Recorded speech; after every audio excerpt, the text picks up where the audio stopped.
monde mystique, ceux qui travaillent avec les morts, ce sont les gens qui font de grandes prospérités dans le monde satanique. Dieu a dit ceci: vous n'invoquerez pas les morts, n'est-ce pas? Est-ce que je peux parler?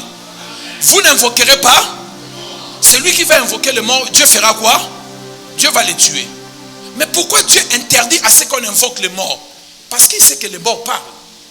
S'il ne parlait pas, il allait vous dire allez-y. De toute façon, ça ne fera rien.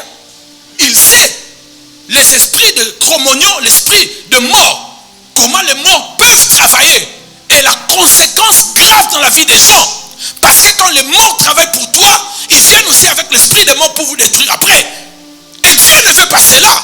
Est-ce qu'on est bien d'accord? Dieu dit ceci. Dieu dit qu'il n'est pas le Dieu des morts, n'est-ce pas? Il est le Dieu des vivants. Vrai ou faux? Mais le même Dieu, il se présente le Dieu d'Abraham, d'Isaac et d'Israël. Est-ce qu'ils sont morts ou ils sont vivants? Il dit partout où vous serez, vous direz que je suis le Dieu d'Abraham, le Dieu d'Isaac, le Dieu d'Israël. Mais il n'est pas le Dieu des morts, mais il se présente comme le Dieu des morts. Parce que pour Dieu, les morts ne sont pas morts, les morts sont vivants.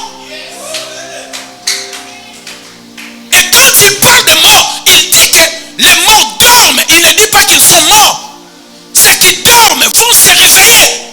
Frère, Jésus le savait. On ne pouvait pas gagner s'il ne mourait point. Il a dit, si le grain de blé ne tombe pas, ça ne peut pas donner.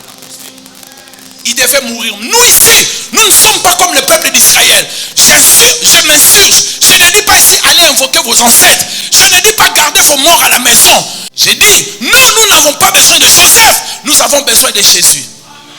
Est-ce que vous savez que Joseph était le type de Jésus? Joseph a été haï par ses frères. Jésus a été haï par ses frères les juifs. Joseph a été vendu par ses frères. Jésus a été vendu par son frère un juif. Joseph était le fils bien-aimé de son père. Jésus était le fils bien-aimé de son père. Joseph a commencé sa mission à 30 ans. Jésus a commencé son ministère à 30 ans. Je peux vous donner plusieurs similitudes entre Joseph et Jésus. Il y a moins d'une centaine. Mais nous, on a besoin de prendre seulement la croix dans notre marche, que ce soit dans le désert, dans la terre promise. Nous ne devons pas baisser la croix. Nous